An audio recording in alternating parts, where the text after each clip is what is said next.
আচ্ছা, online shopping করতে গিয়ে অথবা মলে বাজার করতে গিয়ে ক্রেডিট কার্ড তো আমরা অনেক ইউজ করি, তাই না? বাট এই ক্রেডিট কার্ডটা আসলো কীভাবে, কোথায় বা এর আবিষ্কার, সেটা কি আপনি জানেন? 1950-তে এক বিজনেসম্যান ছিলেন, ফ্র্যাঙ্ক ম্যাকনামারা। তিনি একবার নিউ ইয়র্কের এক রেস্টুরেন্টে ডিনারে যান। গিয়ে তিনি জানতে পারেন যে তিনি তার ওয়ালেটটাই আনতে ভুলে গেছেন।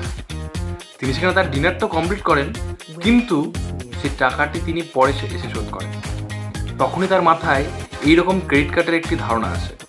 পরে রালফ স্নাইডার এবং ম্যাটি সিমন্স এর হেল্প নিয়ে তিনি ক্রেডিট কার্ড প্রথম আবিষ্কার করেন। পরবর্তীতে সিটি ব্যাংক 1980-তে এই ক্রেডিট কার্ড প্রোডাক্টকে আরও পপুলারাইজ করে। তখনকার দিনে এই ক্রেডিট কার্ডকে ডিনার্স ক্লাব কার্ডও বলা হতো। এই ফ্যাক্টটা কি আপনি জানতেন? এরকমই নতুন নতুন ফ্যাক্ট জানার জন্য সাবস্ক্রাইব করুন আমাকে। Thank you.